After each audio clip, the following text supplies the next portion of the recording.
அன்பழகி ஸ்ரீதர் அவர்களை அழைப்பதற்கு முன் அவர்களைப் பற்றிய சிறிய குறிப்பு.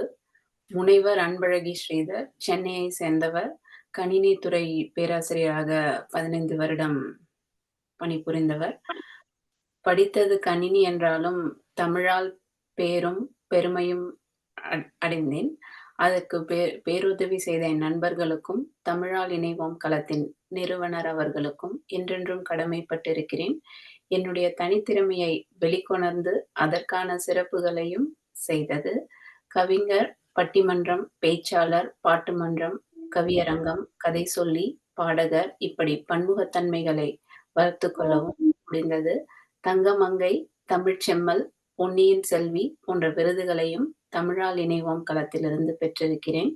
இதன் மூலம் கடந்த பொங்கல் அன்று ஆதித்ய தொலைக்காட்சியில் நகைச்சுவை பட்டிமன்றத்தில் பேசவும் வாய்ப்பு கிடைத்தது. வாங்க அன்பு தோழி. முனைவர். நன்றி கிருத்திகா தோழி.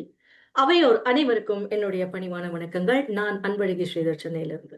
ரொம்ப சிறப்பான ஒரு நிகழ்வு. இந்த நிகழ்ச்சியில பங்கு கொண்ட அனைவருக்கும் என்னுடைய வாழ்த்துக்களை முன்கூறியேன்னு சொல்றேன். ஏன்னா இது திணை அமெரிக்காவின் 6வது ஆண்டு தொடக்க நிகழ்வு. இது ரொம்ப பெருசா. திணை அமெரிக்கா ஒவ்வொரு ஆண்டும் அடியெடுத்து வைக்க வைக்க அவர்களுடைய நிகழ்ச்சியினுடைய பலம் பெருகிக் கொண்டே வருகிறது. முதல்ல நம்மளுடைய திணை அமெரிக்காவிற்கு அனைவரின் சார்பாகவும் எங்களுடைய வாழ்த்துக்களை தெரிவித்து, இன்று நம்முடைய இதயத்தின் குரல் நிகழ்ச்சியின் மூலம் நாங்கள் சந்திக்க இருக்கக்கூடிய அற்புதமான ஒரு நபர் பிரசன்னா பாலச்சந்திரன் அவர்களை வருக வருக என்று வரவேற்கிறேன். ரொம்ப அருமை, ரொம்ப எளிய மனிதர். அவரை பத்தி சொல்லணும்னா ரொம்ப சாதாரணமா இருப்பார். அவரை பார்க்கும் போதே நம்ம தெரிஞ்சுக்கலாம், நம்மள் ஒருவர் அப்படித்தான் நம்ம பார்க்க முடியுது. அவரை இந்த களத்திற்கு அறிமுகம் செய்து வைத்த நண்பர் அவர்களுக்கு உண்மையிலே இந்த நேரத்தில் நாங்கள் நன்றியை சொல்லணும். பாலச்சந்திரன் ஐயா அவர்களுக்கு என்னுடைய சார்பாக வணக்கமும் வந்தனமும். நேரம் கடத்தாம நேர நிகழ்ச்சிக்கு உள்ள போலாம். ஒரு நல்ல விதை மாபெரும் விருட்சமாக மாறி அனைவருக்கும் நன்மை பயக்கும் என்பது ஒரு கூற்று. அப்படி உங்களுடைய அந்த விதை எங்கே விழுந்து எப்படி இப்படி ஒரு பெரிய விருட்சமாக மாறி இருக்கிறது? உங்களை பற்றி ஒரு அறிமுகத்தை எங்களுக்காக பகிர்ந்து கொள்ளுங்கள்.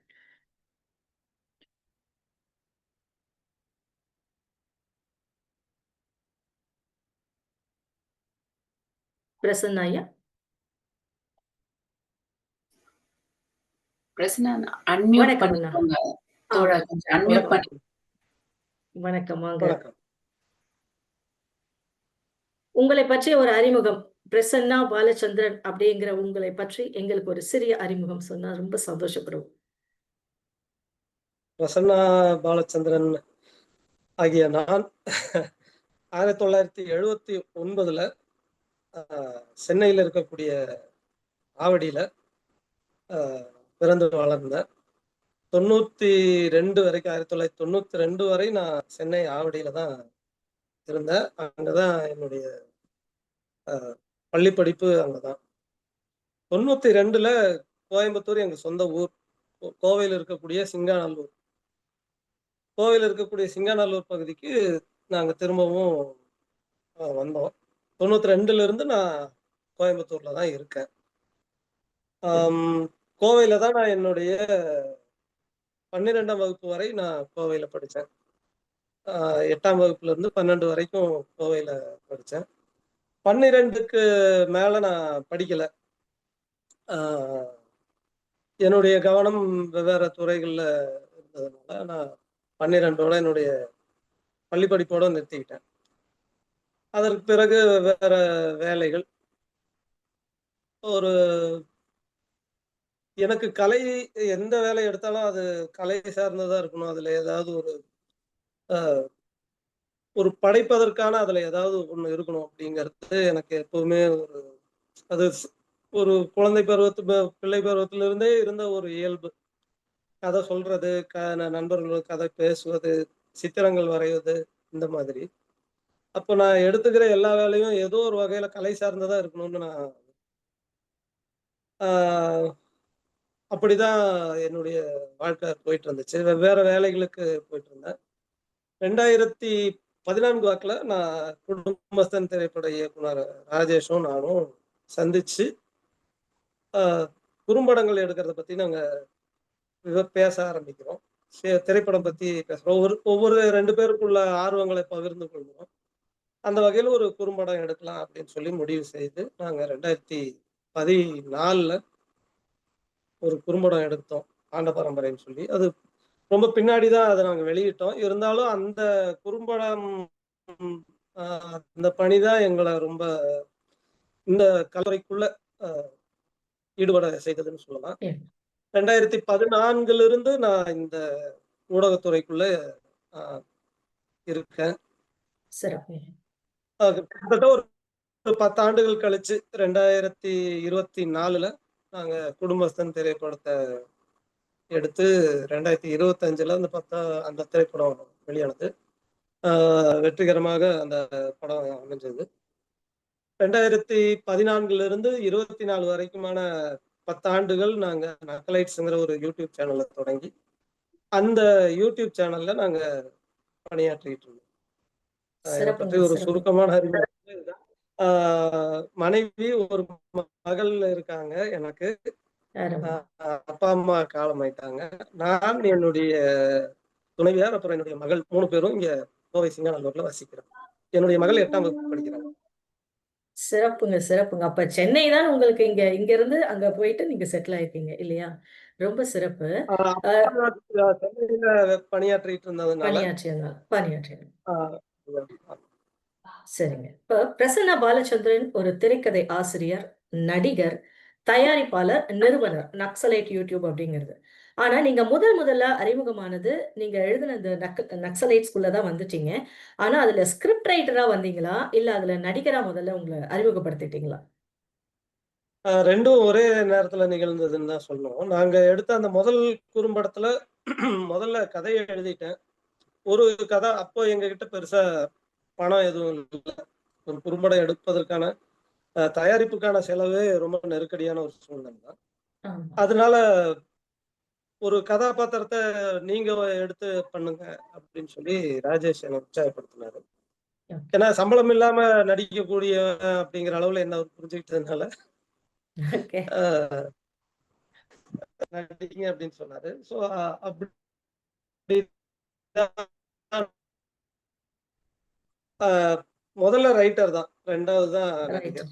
ஆண்ட பரம்பரைங்கிற அந்த குறும்படத்துல நான் நடிச்சது தான் முதல் நான் நடிச்சது. சிறப்பு, சிறப்புங்க. ஆனா திரைத்துறைக்கு வருவதற்கு நம்ம வந்து வீட்ல ரொம்ப சீக்கிரம் நமக்கு பெர்மிஷன் குடுத்துற மாட்டாங்க. அதுக்கு முதல்ல வீட்ல இருக்கவங்கள சம்மதிக்க வைக்கணும். அவங்க கிட்ட நம்ம வந்து சமாதானப்படுத்தணும். இந்த துறைக்குள்ள போய் நான் உண்மையிலேயே ஜெயிப்பேன்னு சொல்லி அந்த வாக்குறுதி குடுத்து நம்ம வெளியில வர்றதுங்கிறது உண்மையிலேயே ஒரு பெரிய போராட்டம். அப்படி உங்களுக்கு ஒரு போராட்டம் ஏதாவது இருந்ததா? குடும்பத்துக்குள்ளேயே அந்த மாரி உங்களுடைய ஒத்துழைப்பு, குடும்பத்தினருடைய ஒத்துழைப்பு உங்களுக்கு எவ்வளவு சப்போர்ட்டிவா இருந்ததுங்க? ஆ ஆரம்ப கட்டத்துல நான் சொல்றது இந்த ஊடகத்துறைக்கு நான் வர்றதுக்கு முன்னாடி ஆ ஆமா. ஒரு போராட்டம் இருந்தது. அது எல்லா குடும்பங்களுக்குள்ளயும் எல்லாருக்கும் இருக்கிற போராட்டம் தான். ஏன்னா, நீங்க எந்த வேலை செஞ்சாலும் அதுலருந்து நீங்க எவ்வளவு பணத்த வீட்டுக்கு கொண்டு வரீங்கங்கிறது தான் கணக்கு. அப்போ உங்களால பொருள் ஈட்ட முடியாத எந்த வேலையும் அது ஒரு பெரிய மதிப்புக்குரிய வேலையா வீட்ல பார்க்க மாட்டாங்க. அது எவ்வளவு கலையில உயர்ந்த வேலைய நீங்க செஞ்சுகிட்டு இருந்தாலும் கூட சரி. அது 1ஆம் தேதி நீங்க வீட்டுக்கு என்ன பணம் எடுத்துட்டு வர்றேங்கிறது தான். ஆமா. ஆனா உண்மை. என்னுடைய ம். திருமணத்துக்கு பிறகு எனக்கு இந்த ஊடகத்துறைக்குள்ள நான் வரும்போது, அ என்னுடைய 37வது வயதுல நான் அதுக்கு முன்னாடி நான் ஒரு பதிப்பாளனா இருந்தேன். புத்தகங்கள் பதிப்பித்துக் கொண்டிருந்தேன். ஆமா. முகம்வெளிங்கிற பதிப்பகம் நடத்திட்டு இருந்தேன். நான் ஒரு மொழிபெயர்ப்பாளனாவும் இருந்தேன். ஓ! நல்லது. 2 புத்தகங்கள் மொழிபெயர்த்திருக்கேன். ஆ அப்போ இந்த வேலைய ஏற்கனவே செஞ்சுகிட்டு இருக்கிற ஒரு தொழில விட்டுட்டு, சுத்தமா நமக்கு தெரியாத ஒரு புதிய ஒரு தொழிலுக்குள்ள வரேன் அப்படிங்கிற ஒரு நெருக்கடியான நிலை தான். ஆனா வீட்ட பொறுத்தவரைக்கும் என்னுடைய துணைவியார் என்ன எதுவுமே அவங்க கேட்கல. நான் எந்த வாக்குறுதியுமே குடுக்கல. அவங்களும் வாக்குறுதி கேட்கல. நல்லது. ஆ ஒரு நம்பிக்கை அவங்களுக்கு இருந்தது. அதுக்கு நான் இந்த நேரத்துல அவங்களுக்கு நான் நன்றி சொல்லணும்னு நெனைக்கிறேன். ஏன்னா அவங்க இது நடக்குமா அப்படின்னு நெனைச்சிருந்தாலோ, ஆ இந்த மனுஷன் இதெல்லாம் செய்வானா? இவனுக்கு அது முடியுமா? அப்படின்னு அவங்க சந்தேகப்பட்டிருந்தாலும், கண்டிப்பா நெருக்கடி இன்னும் எனக்கு அதிகமா தான் ஆயிருக்கும். ஆனா அவங்க அப்படி செய்யல. அவங்க ரொம்ப அமைதியா என் கூட நின்னாங்க. இன்னும் சொல்ல போனோம்னா எனக்கு தேவையான எல்லா பொருளாதார உதவிகளையும் அவங்க செஞ்சாங்க. ரொம்ப பெரிய விஷயம் சார். ஏன்னா இது எல்லாருக்குமே அவ்வளவு எளிதாக கிடைக்காது. ஏன்னா நெறைய பேரு வீட்ட விட்டு ஓடி வந்து சென்னையில வந்து திரைத்துறைக்கு வந்தவங்கள நெறைய பிரபலங்கள நம்ம பார்த்திருக்கோம். ஆனா ஒரு குடும்பத்துல இருந்து நீ ஜெயிச்சுட்டு வான்னு சொல்லி அனுப்புறதுங்கிறது ஒரு பெரிய வரப்பிரசாதம் தான் அப்படின்னு சொன்னேன். இந்த நேரத்துல அவங்களுடைய துணைவியாருக்கு எங்களுடைய மனமார்ந்த நன்றிகள் அப்படின்னு சொல்லலாம். அடுத்தது என்னன்னா, இப்ப உங்களுடைய நெறைய நெட்ஃபிளிக்ஸ் நெறைய சீரிஸ்ல நெறைய காமெடிஸ் நம்ம கொண்டு வரும். ஆனா, அந்த காமெடிக்கு நடுவுல வந்து பார்த்தீங்கன்னா, சமூகத்தை சார்ந்ததோ, இல்ல அரசியல் சார்ந்த விஷயங்கள சாமானிய மனுஷனுக்கும் கொண்டு போய் சேர்க்கணும் அப்படிங்கிற அந்த உணர்வு உங்களுக்கு எப்படி ஏற்பட்டது? அந்த தாக்கம் உங்களுக்குள்ள எப்படி கொண்டு வந்தீங்க சார்? அது என்னன்னா, நமக்கு இருக்கக்கூடிய அ ஏக்கம் அப்படின்னு சொல்லலாம். அது ஒரு வகையான சமூகம் சார்ந்த ஒரு ஏக்கம்னு சொல்லலாம். ஓகே. ஏன்னா நான் சிறு வயதில இருக்கும்போது, எனக்கு எங்க வீட்ல என்னுடைய அப்பா எனக்கு வாங்கி கொடுத்த சிறுவர் இலக்கியங்கள், அ ரொம்ப முக்கியமானதுன்னு நான் நெனைக்கிறேன். ஓகே. என்னுடைய ஒரு பெர்சனாலிட்டி, ஒரு ஆளுமை உருவாகுவதற்கு அந்த சிறுவர் இலக்கியங்கள் அ பெரிய பங்காற்றியதா நான் நெனைக்கிறேன். குறிப்பா பூந்தளிர்ங்கிற ஒரு சிறுவர் இலக்கியம் அப்ப வெளிவந்தது. அந்த பூந்தளிர் எனக்கு ரொம்ப ரொம்ப பிடிக்கும். அதேபோல சோவியத் யூனியன்லேருந்து அப்போ வந்துட்டு இருந்த மிஷான்னு ஒரு குழந்தைகள் சிறுவர்களுக்கான ஒரு இதழ் வந்தது. சோவியத் யூனியன்லேருந்து அப்போ இந்தியாவுக்கு வரும். அந்த இதழும், பூந்தளிரும், அடுத்தது தினத்தந்தியில வெளியிட்டுட்டு இருந்த ராணி காமிக்ஸ். இது 3 தான் என்னுடைய சிறு வயதில என்னுடைய உலகத்த உருவாக்குது. அப்போ ஒரு காமிக்ஸ் படிச்சு அதன் வழியா தான் நான் தமிழ் படிக்கிறேன். காமிக்ஸ் வழியா தான் நான் தமிழ் படிச்சுட்டு ஆமா, ஆமா. ஆ அப்போ இது நமக்கு உருவாக்குற ஒரு உலகம் அப்படிங்கிறது, நான் அத அந்த அந்த அந்த உலகம் எனக்கு ரொம்ப பிடித்தமான ஒரு உலகம். ஓகே. பின்னாடி 90களுக்கு பிறகு நான் பார்க்கும்போது, அது மாதிரியான சிறுவர் இலக்கியங்கள் எதுவுமே தமிழ்ல இல்ல. ஒரு இடையில ஒரு பெரிய ஒரு வெற்றிடம் உருவாச்சு. பூந்தளிர் திரும்ப கொண்டு வர முயற்சி செய்தாங்க. அது ஆனா திரும்ப அது வெற்றிகரமா வர முடியல. ஆ பைக்கோ கிளாசிக்ஸ்ன்னு சொல்லி ஒரு கேரளாவுல இருந்து ஆனா பல மொழிகள்ல அத ஆ ஆ கிளாசிக் இலக்கியங்கள் எல்லாத்தையும், செவியல் இலக்கியங்கள சித்திரக்கதைகளா அவங்க கொண்டு வந்தாங்க.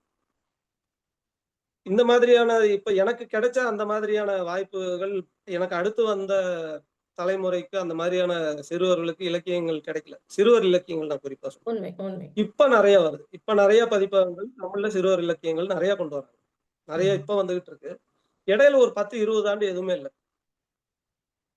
அடுத்து அங்கிருந்து இப்போ அ YouTube மாதிரியான ஊடகங்களுக்குள்ள வரும்போதும், தமிழ்ல நெறைய பேர் கதை சொல்றவங்க இருக்காங்க.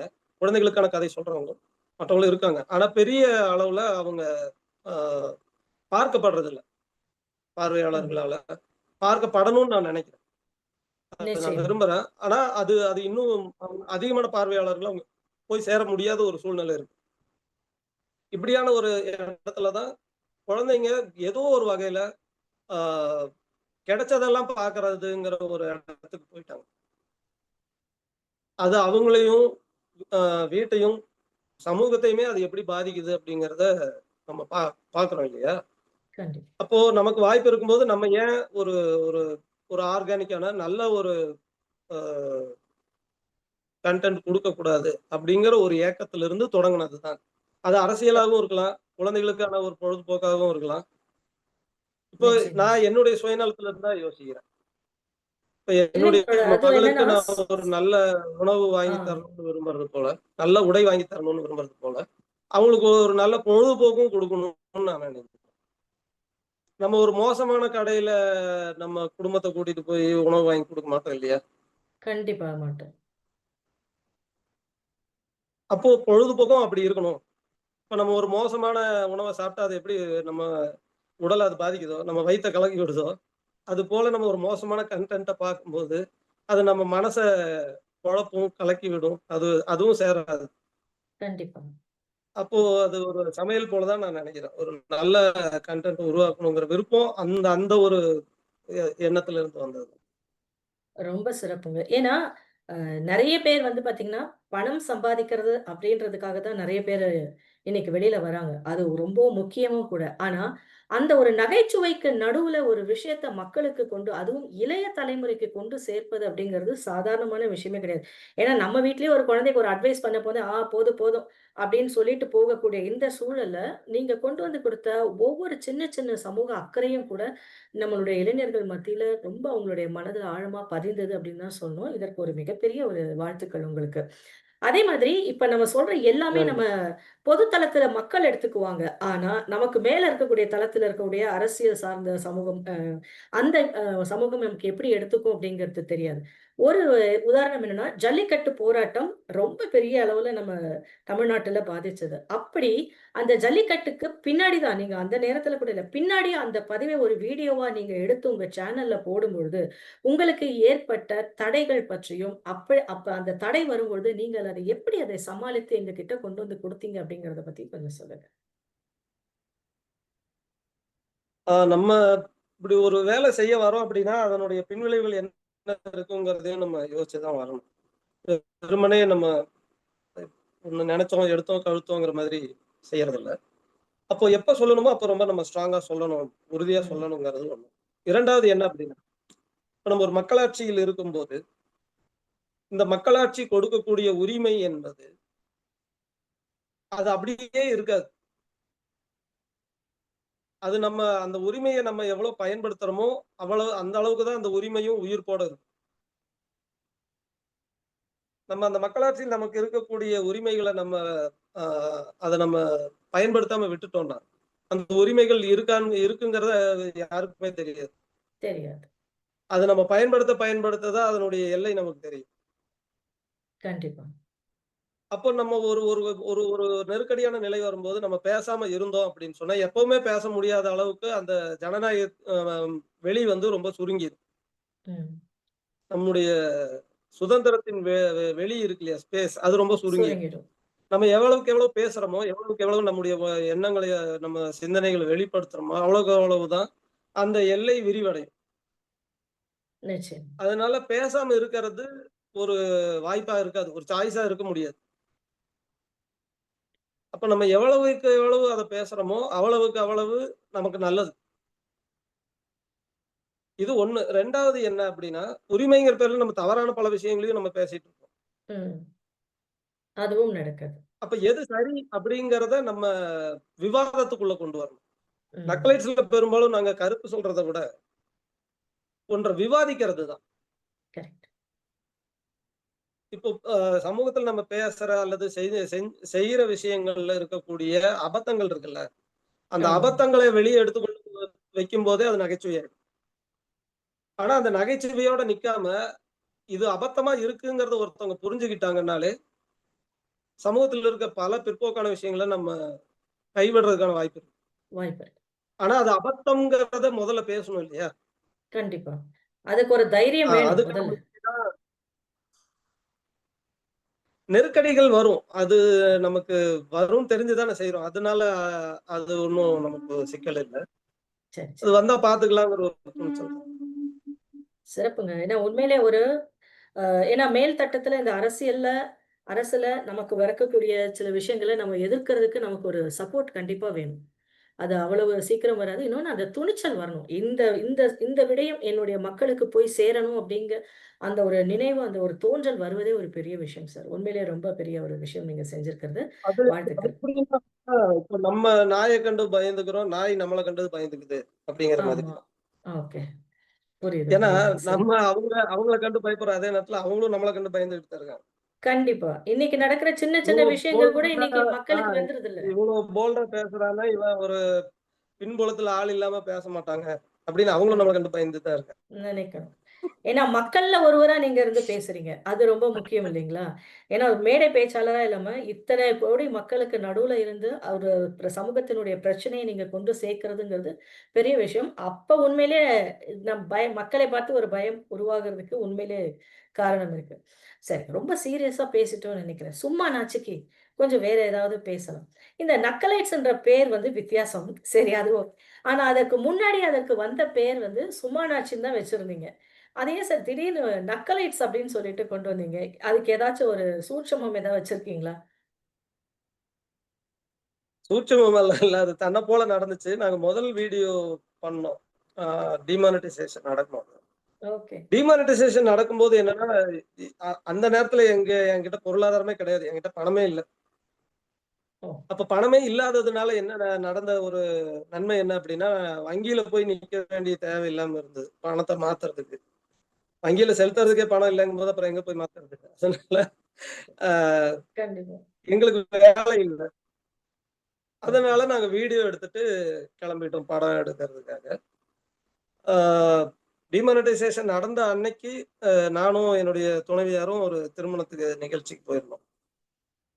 போயிட்டு திரும்பி வந்து தான் இந்த தகவல் தெரிஞ்சது. இப்படி நடந்திருக்கு அப்படின்னு சொல்லி. அப்போ எனக்கு எனக்கு தோணுனது என்ன அப்படின்னா, அந்த திருமணத்துல அந்த பெண்ணோட தகப்பன் கட்டுக்கட்டா மொய் பணத்த எடுத்து பைக்குள்ள வச்சுக்கிட்டு இருந்தத நான் பார்த்தேன். ஓ! இந்த மனுஷன் நாளைக்கு காலையில ஒரு பொண்ண அனுப்பி வைப்பாரா? இல்ல இந்த பணத்த எடுத்துட்டு வங்கியில போய் நிப்பாரா? அப்படிங்கிறது தான் அந்த முதல் கண்டிப்பா. கேள்வி. ஓ! அப்ப நாளைக்கு இது போல ஒவ்வொருத்தரும் என்னென்ன சிக்கல்கள சந்திக்க போறாங்க அப்படின்னு ஒரு ஒரு 10 சம்பவங்கள கற்பனை செஞ்சுக்கிட்டு, அடுத்த நாள் காலையில அத படம் பிடிக்க போயிட்டோம். ஓகே. ஒரு நாள்ல அந்த படப்பிடிப்பு முடிஞ்சது. அந்த 10 சம்பவங்களையும் அன்னைக்கு ஒரு நாள்ல படமா எடுத்துட்டோம். எடுத்துட்டீங்க. அன்னைக்கு ம். இரவு உட்கார்ந்து அந்த படத்தொகுப்பு எடிட்டிங் பண்ணிட்டோம். மறுநாள் காலையில ஆ 10ஆம் தேதி காலையில இத வெளியிடுறோம். வெளியிடும்போது இந்த வீடியோ வெளியிடுறோமே இதுக்கு என்ன பேர் வைக்கிறது இந்த சேனலுக்கு? ஏதோ ஒரு சேனல் வழியா தான் அத வெளியிடணும் இல்லையா? ஆமா. YouTubeல. அதுக்கு என்ன பேர் வைக்கிறது? அப்படின்னு சொல்லி ராஜேஷ் கேட்டாரு. சும்மா தான வெளியிடுறோம். சும்மா நாச்சுக்குன்னு வச்சுருவோம் அப்படின்னு சொல்லி. அருமை, அருமை. அது அந்த நேரத்துல சும்மா தான ஒரு வீடியோ பண்ணி போடுறோம். அது சும்மா நாச்சுக்குன்னு வச்சுக்கல. சும்மா நாச்சுக்கு ஒரு எதார்த்தமா வீடியோ அப்படியே வந்துட்டு. போட்டோம்னா அப்படி இருக்கும். அப்படிதான் வந்தது. ஆனா பின்னாடி ஒரு 2 மாதங்களுக்கு பிறகு அது ஒரு ஒரு ஒரு அமைப்புக்கான வடிவத்த அத எடுக்கும்போது, நாங்க அந்த சும்மா நாச்சுக்கின்னு வேண்டாம். நம்ம அதுக்கு ஒரு சரியான ஒரு முறையான பேர்லயே பேர். அத நடத்தலாம் அப்படின்னு சொல்லி முடிவு செஞ்சு, ஓகே. அடுத்த மே மாதத்துல இருந்து நாங்க நக்கலைட்ஸ்ங்கிற பேர்லயே மாத்திட்டீங்க. சிறப்புங்க. ஒரு 6 மாதம் சும்மா நச்சுக்கியா இருந்தது. அதுக்கு பிறகு நக்கலைட்ஸ். இல்லைங்க சார். அந்த சும்மானாச்சு நேரம் தான் நம்மள அதிகமா சிந்திக்க வச்சிருக்கும். இத எப்படி மேல கொண்டு வரது? இத எப்படி மெருகேற்றதுங்கிற ஒரு யோசனை அந்த நேரத்துல தான் உங்களுக்கு உருவாகியிருக்கும். ரொம்ப சிறப்பு. அதே மாரி இந்த படம் YouTubeல வீடியோ போடுறது மட்டுமே இல்லாம, ஒரு புரட்சியும் அதுல பண்ணியிருக்கீங்க. இன்டர்நெட் மூலமா முதல் முறையா பிரபலமான வாக்கியங்கள் கொண்ட இந்த டீ ஆடியோ சரியா ஷர்ட் கேட்கலீங்களா?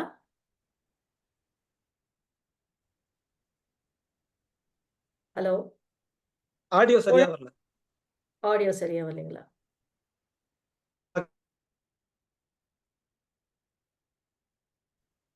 இப்ப கேக்குதா பாருங்க.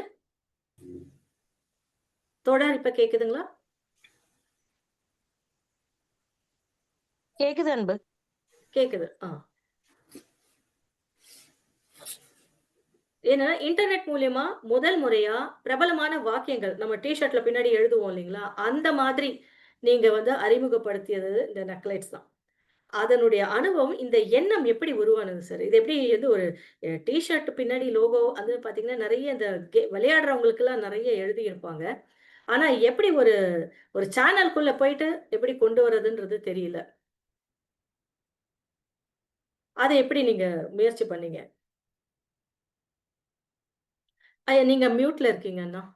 ஒரே நிமிஷம். திரும்ப ஆ. ஒரு முறை கேள்வி மட்டும் சொல்லுங்க. எனக்கு கொஞ்சம் வெளிய இதாயிடுச்சு. இல்லைங்க. சொல்லுங்க. இன்டர்நெட் மூலியமா நீங்க டீ ஷர்ட்ல ஒரு வசனம், பிரபலமான ஆமா. வாக்கியங்கள் எல்லாம் எழுதுனீங்கல்ல. இது வந்து ஒரு புதிய முயற்சி தான். அது நக்கலைட்ஸ் தான் கொண்டு வந்தது முதல் முறை. இது எண்ணம் எப்படி வந்தது?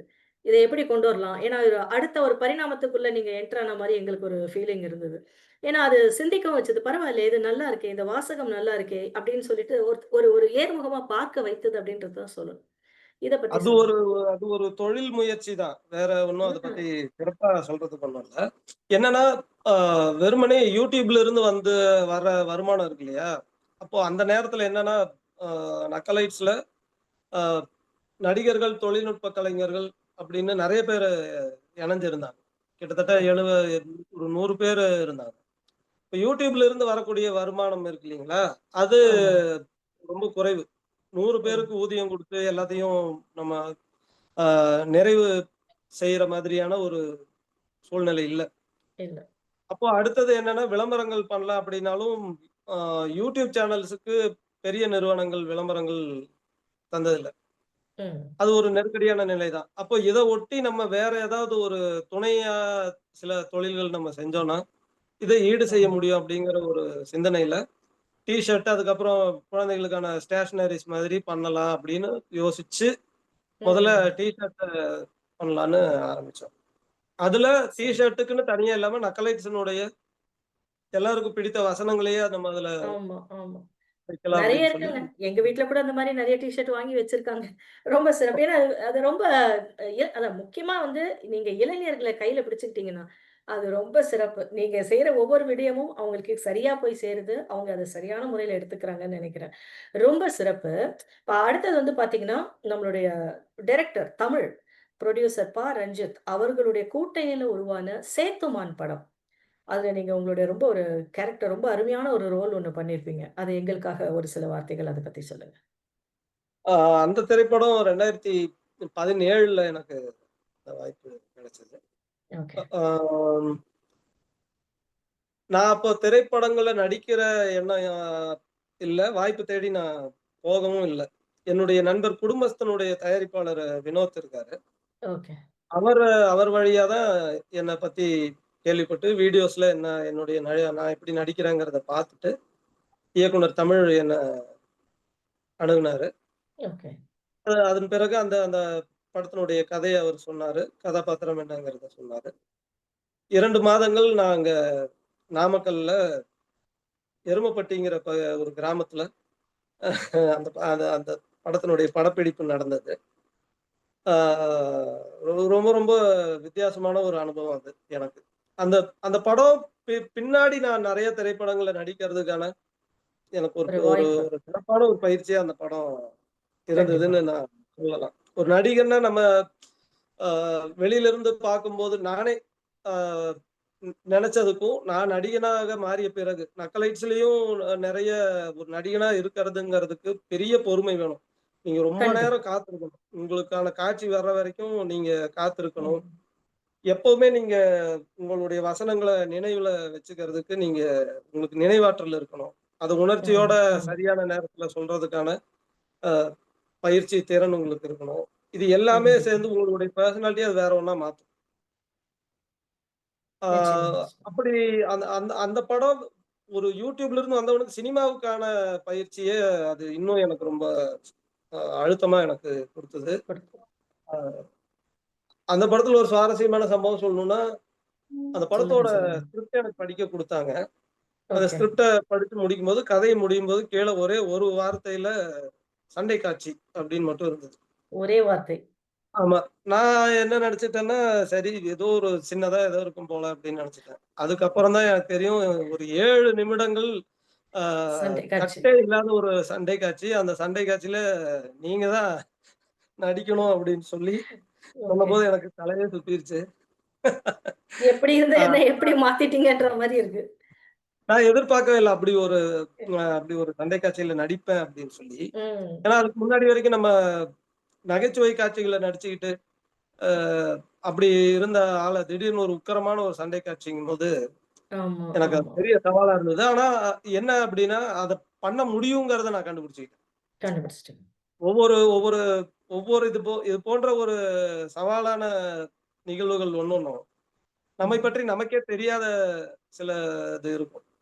கண்டிப்பா. அத அத நம்ம கண்டுபிடிச்சுக்கிறதுக்கு அது அது இல்லன்னா நான் இதெல்லாம் செய்ய முடியாதுன்னு தான் நெனச்சுட்டு இருந்திருப்பேன் என்னால. கண்டிப்பா. ஆனா நம்மால முடியும் அப்படிங்கிறது அது அது எனக்கு புரிய வச்சது. ம்.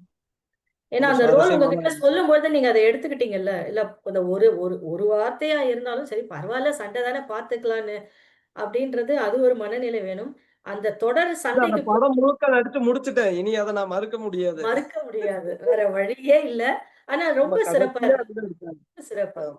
அதாவது பிரசன்னா அவர்கள் அதான் நீங்க சொன்ன மாரி ஒரு நகைச்சுவை நடிகர் அப்படிங்கிற அந்த ஒரு கண்ணோட்டத்தை அப்படியே வேறு பக்கமும் அடடா! இப்படி ஒரு நடிப்பாரா அப்படின்னு பார்க்க வச்சது அப்படிங்கிறது நமக்கு சேத்துமா நமக்கு சொல்லிக் குடுத்தது அப்படிங்கிறத சொல்லலாம். ரொம்ப சிறப்பு. முன்னத்த நாள் நாளைக்கு சண்டை காட்சின்னா, முன்னத்த நாள் மதியத்துக்கு மேல ஒரு ரிஹர்சல் ஒண்ணு வச்சாங்க. பண்ணாங்க. ம்.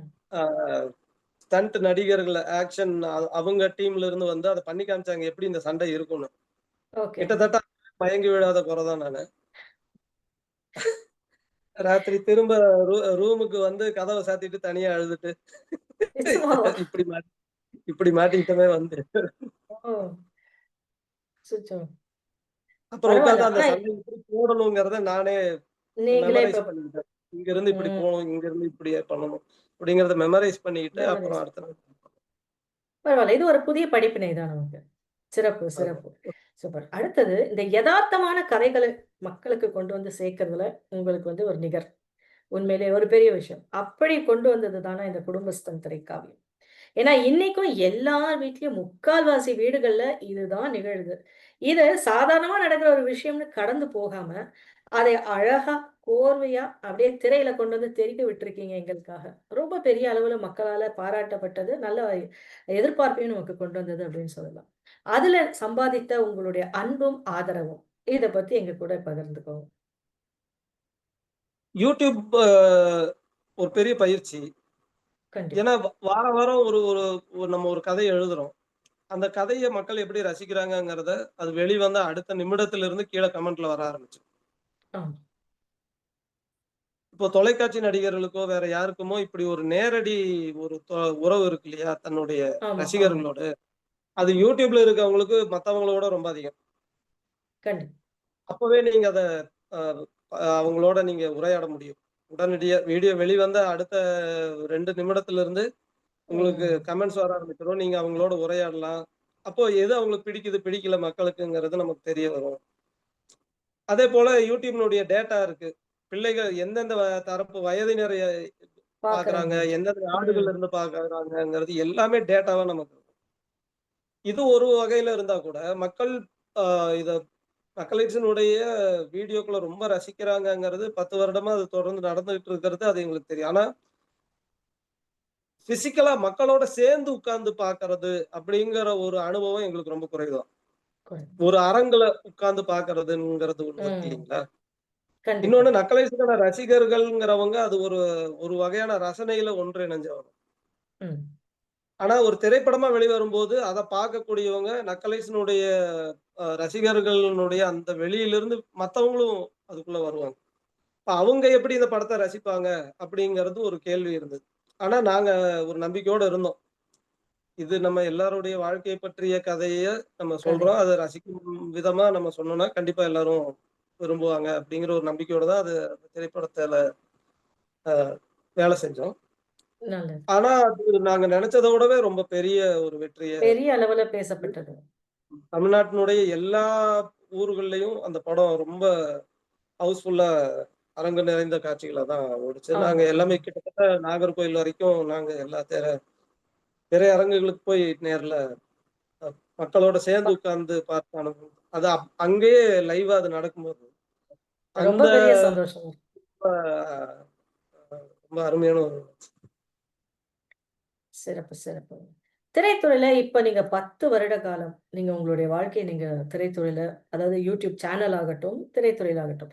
இதுல சக நடிகர்களோடு பழகியிருப்பீங்க. நெறைய பேரோட பழகியிருப்பீங்க. அவங்களோட ஏற்படக்கூடிய ஒரு சுவாரஸ்யமான ஒரு நட்பா இருக்கலாம், இல்ல ஒரு புரிதலா இருக்கலாம். அதை பத்தி எங்ககிட்ட சொல்லுங்க. ஆ நடிகர்கள்ல நான் நெறைய பேரோட அ நடிச்சிருக்கேன். இப்ப நடிகர் மணிகண்டன் அவர எடுத்துக்கிட்டோம்னா, அவர் எப்பவுமே அவர் கூட இருக்கிற நேரம்லாம் ரொம்ப கலகலப்பா இருக்கும். ஆமா. அவரே ஒரு ரொம்ப கலகலப்பான ஒரு மனிதர். அது போக அவரோட மிமிக்ரீஸ் இது எல்லாமே. இந்த படத்துக்கான கடைசி ஒரு 10 நாள் ஒரு டிஸ்கஷன் இருந்தது. அந்த டிஸ்கஷனே எப்படி இருக்கும்னா, ஒரு கலந்துரையாடலுக்கான எல்லா என்ன தீவிரத்தன்மை அதுல இருந்தாலும், ம். இடையில அந்த தீவிரத்த அவரு கொஞ்சம் கலைச்சு ஜாலியா இருக்கலாங்கிற மாதிரி ஏதாவது ஒரு மிமிக்ரி பண்ணிட்டே கொண்டு இருப்பாரு. போயிடுவாரு. அது ஒரு பயங்கர கொண்டாட்டமா மாறிடும். அ அது போல ரொம்ப மகிழ்ச்சியா தான் அது அ பண்ணியிருக்கிறோம். ம்.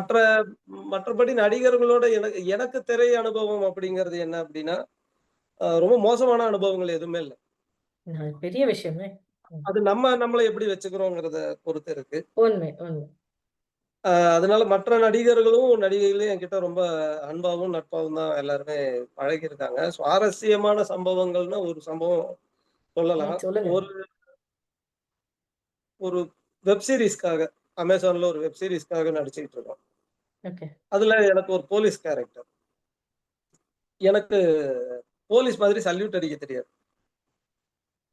அப்ப அந்த வெப் சீரிஸ்ல ஒரு உண்மையான போலீஸ்காரர் ஒருத்தர் அவருடைய வேலைய விட்டுட்டு அந்த ஓ! வெப் சீரிஸ்ல போலீஸ்காரராவே நடிச்சிட்டு இருக்காரு. உண்மையான போலீஸ்காரர் பரவாயில்ல. போலீஸ் போலீஸ்காரர். விட்டுட்டு அ அதுல அந்த வெப் சீரிஸ்ல மறுபடியும் ஒரு போலீஸ்காரரா நடிச்சிட்டு இருக்காரு.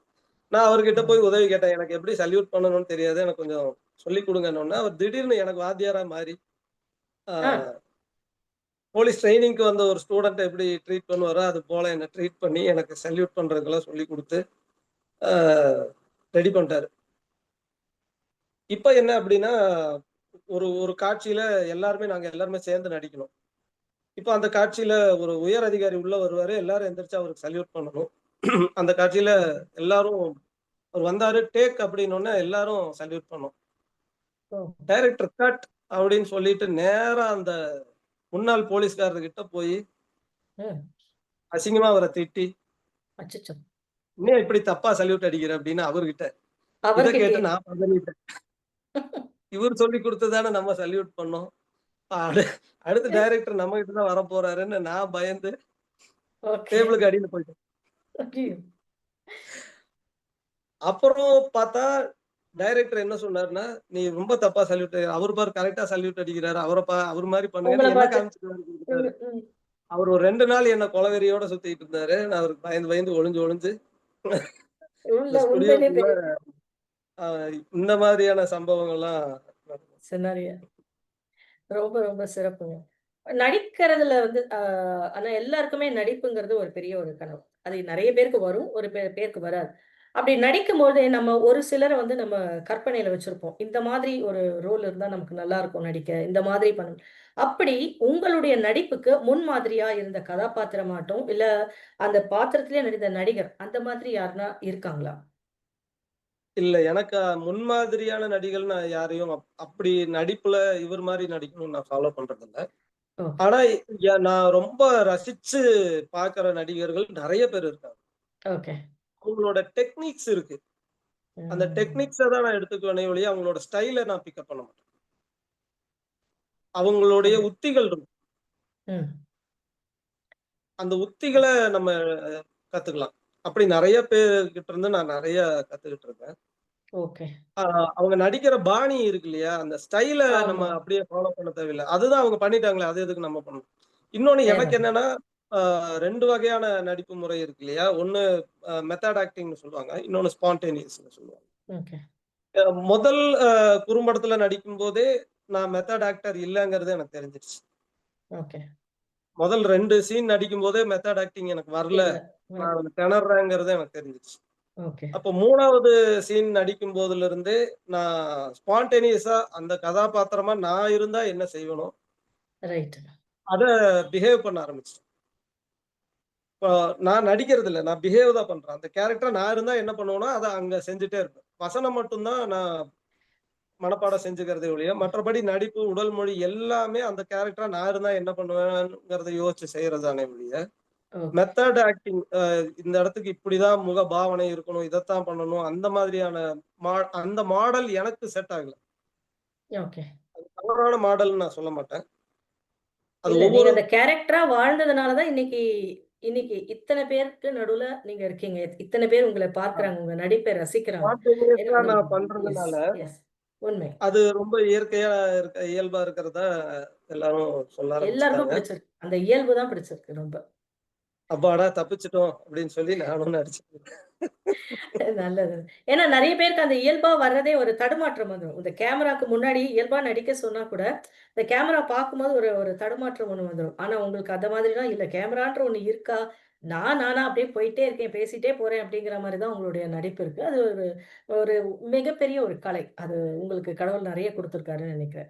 வாழ்த்துக்கள். இப்ப நீங்க ஒரு பிஸி ஷெட்யூல்ல இருப்பீங்கன்னா, கண்டிப்பா வந்து நெறைய ஒரு ஏன்னா இப்ப நீங்க ஒரு பாப்புலர் ஐகான் ஆயிருக்கீங்க. நெறைய பிஸி ஷெட்யூல்ல இருப்பீங்க. அப்ப நெறைய பேர் கதை சொல்லும்போது, ஒரு சில இடங்கள்ல நம்ம நடிக்க முடியாத சூழல் போயிரும். உங்களோட கால் ஷீட் வந்து மேட்ச் ஆகாம இருக்கலாம். நேரம் குடுக்க முடியாம. அப்படி நீங்க தவற விட்ட வாய்ப்பு, அது மாரி ஏதாச்சும் ஒண்ணு எப்பயாச்சும் உங்க மைண்ட்ல இருக்குங்களா? ஃபீல் நிறைய பண்றீங்களா? நிறைய இருக்கு. ஆ. ஏன்னா இதுல தொடர்ச்சியா படங்கள் வாய்ப்புகள் நமக்கு வந்துகிட்டே இருக்கும். நம்ம ஆமா.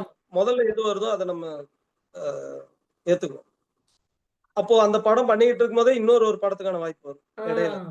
கரெக்ட். அது அது நம்ம பண்ணிட்டு இருக்கிற படத்தை விட ஒரு பெரிய ஒரு ஒரு முன்னணி நடிகர்னுடைய படமா இருக்கலாம். இல்ல ரொம்ப நல்ல கதையா இருக்கலாம். பெரிய படமா இருக்கலாம். இதை விட அதுல அதிக சம்பளம் நமக்கு கிடைக்கிறதா இருக்கலாம். ஆனா நம்ம செய்ய முடியாது. இதை செய்ய ஒத்துக்கிட்டு முடியாது. பண்ணிட்டு இருக்கிறதுனால அப்படி நிறைய படங்கள் சாரி ம். என்னால பண்ண முடியாது. வேற ஒரு சந்தர்ப்பத்துல பண்ணலாம் அப்படின்னு சொல்லி ஆஹ் பண்ண முடியாம முடியாது. போன படங்களும் இருக்கு. சூழல் இருக்கு. நிறைய ம். சிவகார்த்திகேயன் டான்ங்கிற படம் அப்படி ஆமாங்க. பண்ண முடியும். மன்னிக்கணும் பண்ண முடியல அப்படின்னு அச்சச்சோ! விட்டது இருக்கு. ம். லியோல பண்ணல. ஓ! தக் லைஃப் பண்ணல. அடடா! இதெல்லாம். இன்னொன்னு எனக்கு எல்லா 3மே ரொம்ப நல்ல பெரிய படம். நடிகர்கள் பெரிய படங்கள்ல நடிக்கிறதுக்கும் எனக்கு இப்போதைக்கு பெரிய ஆர்வமும் இல்ல. ம், அது ம், ம். வாய்ப்பு வந்தது என்னால இப்போ பண்ண முடியாதுன்னு நான் சொல்லியிருந்தேன். இருந்தாலும் பெரிய படங்கள்ல என்னுடைய இயல்புக்கு அந்த படங்கள்ல இப்போ நான் சினிமால எனக்கு இருக்கிற இடத்துக்கும் அந்த கண்டிப்பா. படங்களுக்கு நான் இப்ப போய் செய்யறது சரியா இருக்காதுன்னு எனக்கு எனக்கு தனிப்பட்ட முறையில அப்படி ஒரு ஓகே. கருத்து. சோ நடந்தது நல்லதுன்னே நெனச்சுக்கலாம் அப்ப. நான் நான் இல்லைங்களா? அப்படிதான் நினைக்கிறேன். அப்பாடா அதுல போய் மாட்டல அப்படின்னு. ஏன் அப்படின்னா பெரிய படங்கள் நம்முடைய நேரத்தை ரொம்ப அதிகமா சாப்பிடும். நிச்சயமா. அங்க நம்முடைய நம்முடைய கதாபாத்திரத்துக்கான வேலை ரொம்ப குறைவா இருக்கும். நேரமும் ரொம்ப குறைவா இருக்கும். பெரிய நடிகர்கள் படத்துல முழு ஃபோக்கஸும் அவங்க மேலதான் இருக்கும். நம்ம மேல இருக்காது. ஆமா. நம்ம கேரக்டரும் நம்ம ஒரு சொல்லிக் கொள்ளும்படியான கேரக்டராவும் அமையாது. அதே நேரத்துல நம்மகிட்ட 2 மாசம், 3 மாசம் நீங்க வேற எதுவுமே நடிக்கக் கூடாது. இந்த படத்துக்கு மட்டும் தான் நீங்க வொர்க் பண்ணணுங்கிற டிமாண்ட் அவங்க வைப்பாங்க. அந்த சூழலும் நமக்கு கஷ்டம்.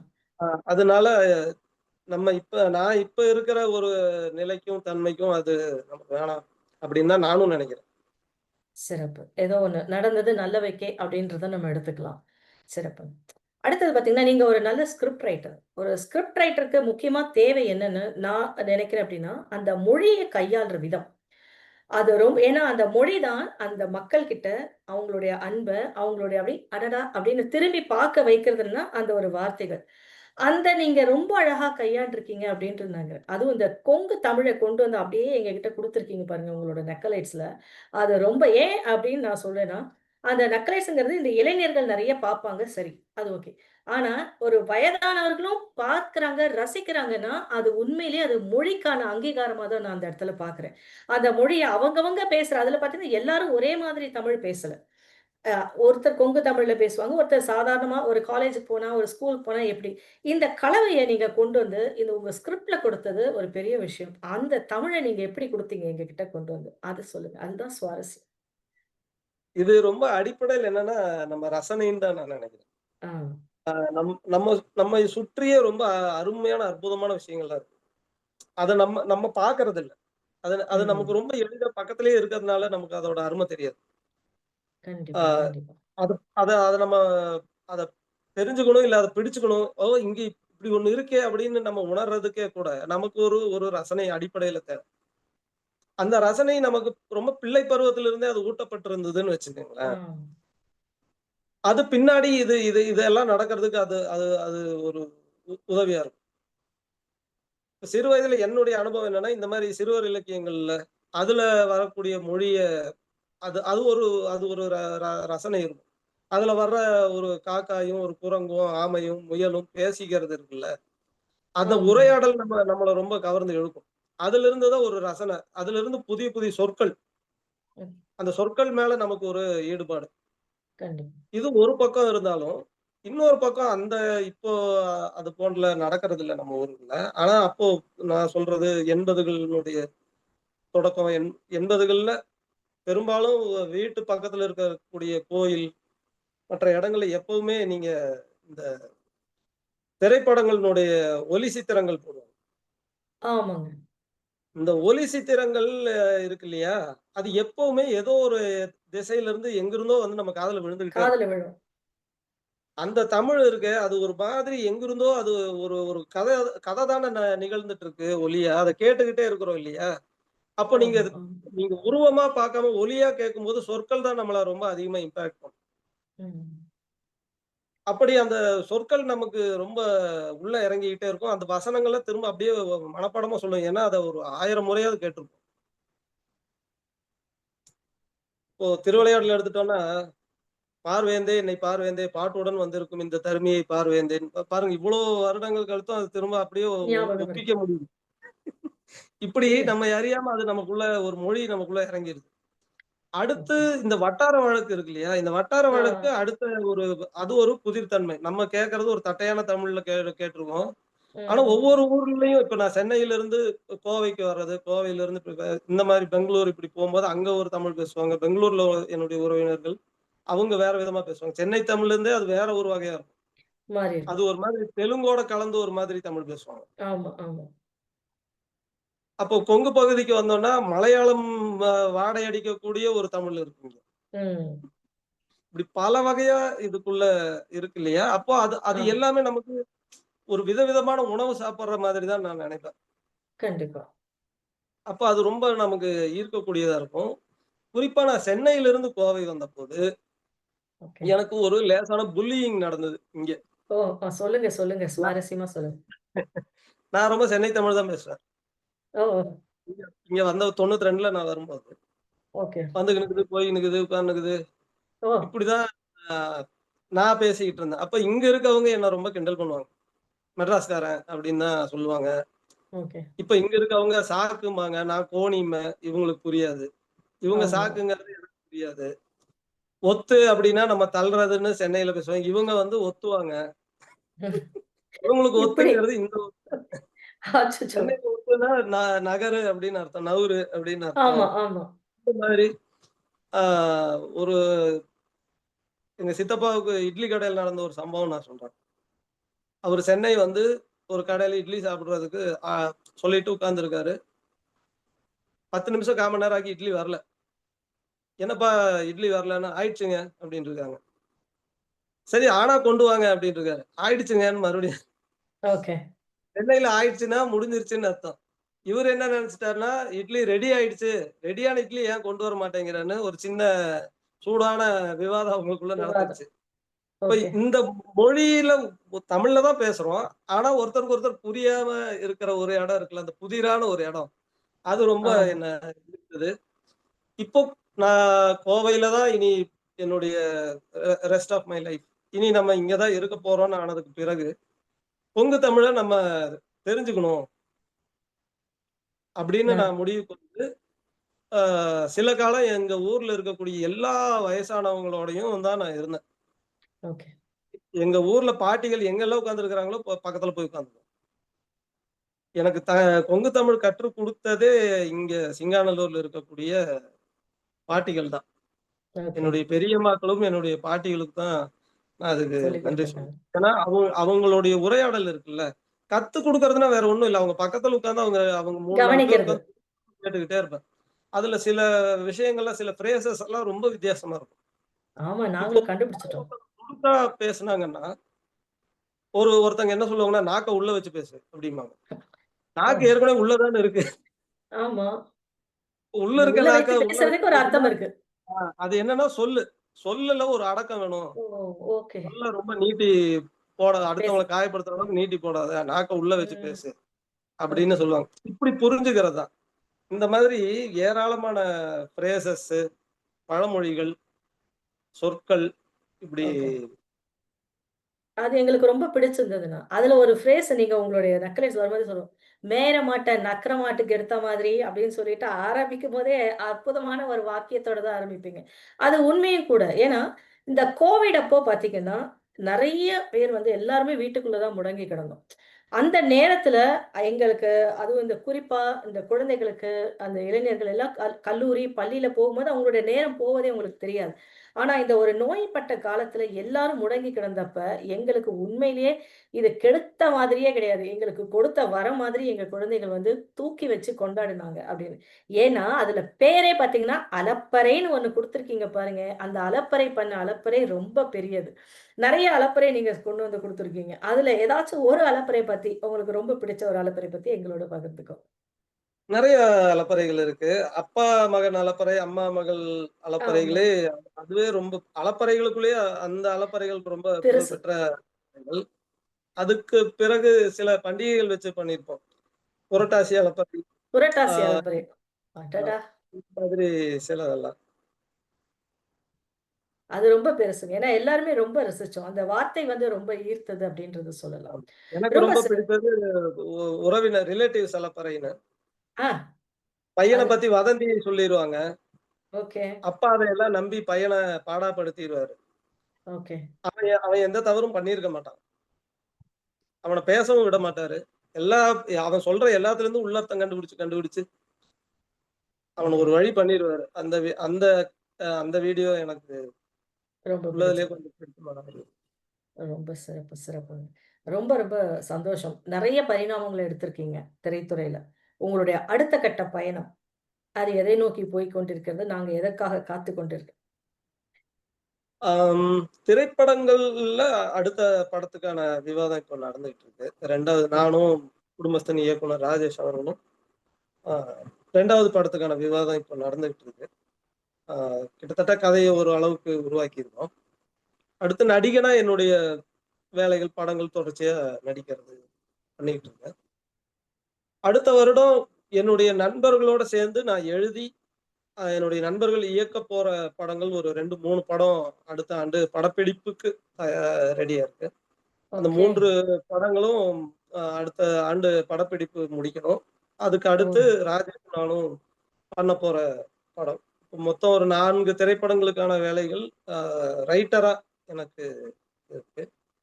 நக்கலைட்ஸ பொறுத்தவரைக்கும் இப்ப நாங்க இதுல கொஞ்சம் தீவிரமா ஈடுபடுறதுனால, அ நக்கலைட்ஸ் வீடியோவுக்கு நேரடியா எங்களால இப்போ ஈடுபட முடியாத ஒரு சூழ்நிலை இருக்கு. ஆனா, எனக்கு அதுவே ஒரு மனக்குறையாவும் இருக்கு. ஆ அது என்ன சொல்றது? நமக்கு நம்ம வீட்டுக்கு போயிட்டு வந்த மாதிரியான ஒரு ரொம்ப ஆமா. ரொம்ப காலம் நம்ம வீட்டுக்கு போகாம இருக்கோங்கிற ஒரு போகாம உணர்வு இருக்கு. ஆ நிச்சயமா, நிச்சயமா. அதனால ஏதாவது ஒரு வெப் சீரிஸ் அதுல திரும்ப பண்ணணும். அதுக்கு எழுதணும் முதல்ல. அதனால கண்டிப்பா நான் எழுதுங்க. இந்த ஆண்டு இறுதிக்குள்ள அப்படி ஏதோ ஒரு 1ஓ 2ஓ வெப் சீரிஸ் எழுதணும்னு யோசிச்சுட்டு கண்டிப்பா. காத்துக் கொண்டிருக்கிறவங்களோட எழுத்து எங்கள வந்து சேரணும் அப்படிங்கிறது ரொம்ப ரொம்ப சிறப்புங்க. அதாவது என்னன்னா, அ இப்ப நீங்க திரைத்துறைக்கு போயிட்டாலும், பின்னாடி இருக்கக்கூடிய அந்த உங்களை ஏற்றி உட்கார வைத்த அந்த YouTube சேனல இன்னும் நீங்க மறக்காம அதுக்கு ஏதாவது ஒண்ணு செய்யணும்னு நினைக்கிறீங்க. ஏன்னா, அதுல தான் உங்களை பார்த்து ரசிக்கக்கூடிய அநேக சப்ஸ்கிரைபர்ஸ் அதுக்குள்ள தான் இருக்காங்க. அவங்களுக்கு இன்னும் செய்யணும்னு நினைக்கிற உங்களுடைய பரந்த மனதிற்கு உண்மையிலே எங்களுடைய மனமார்ந்த நன்றிகள் அப்படின்னு தான் சொல்லணும். பரந்த மனதுங்கிறது இல்ல.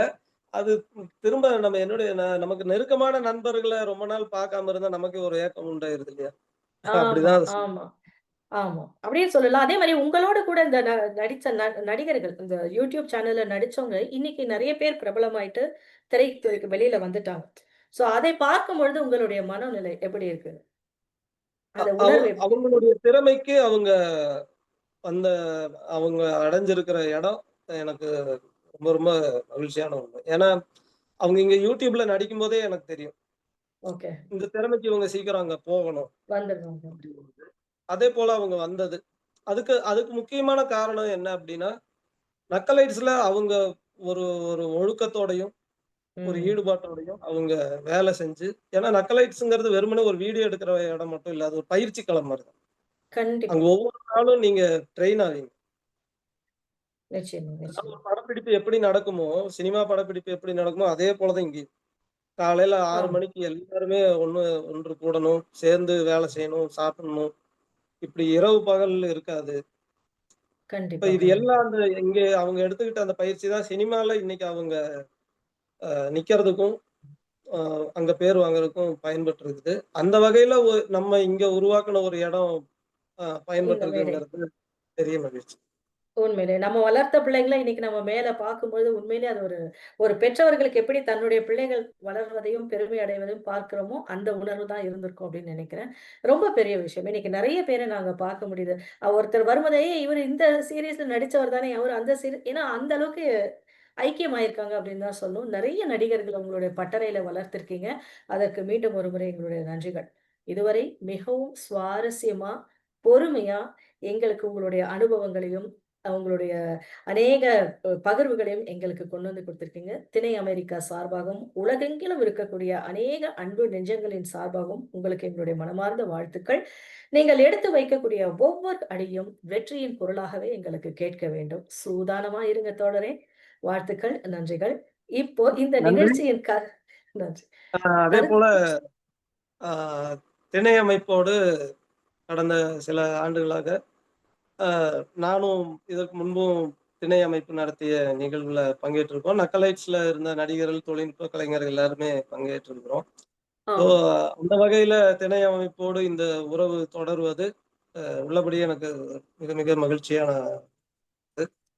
அடுத்தது இன்னைக்கு நடந்து கொண்டிருக்கிற இந்த நிகழ்ச்சியில பங்கேற்று இருக்கக்கூடிய அனைவருக்கும், இந்த நிகழ்ச்சியில பங்கு பெற்று இதை பார்த்து கொண்டிருப்ப அனைத்து நண்பர்களுக்கும், தோழர்களுக்கும், குறிப்பா திருக்குறளை மிக சிறப்பா சொன்ன பிள்ளைகளுக்கும், பறை இசைத்த தோழருக்கும், என்னை இப்போது நேர்காணல் செய்து கொண்டிருக்கிற உங்களுக்கும், எல்லாருக்கும் நான் என்னுடைய மனமார்ந்த நன்றிகளை தெரிவிச்சுக்கிறேன். அந்த குழந்தைகளுக்கு என்னுடைய வாழ்த்துக்கள்.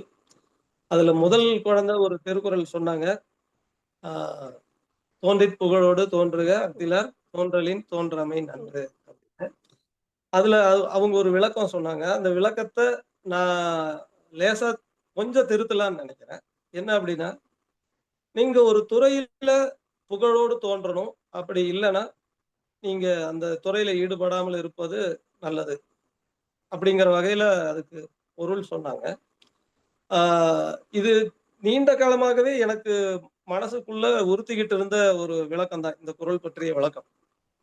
எனக்கு சிறு வயதுல சொல்லி கொடுக்கும் போதே, அது எப்படி ஒருவர் தோன்றும் போதே புகழோடு தோன்ற முடியும்? தோன்றிய பிறகுதானே புகழ் கிடைக்கும்.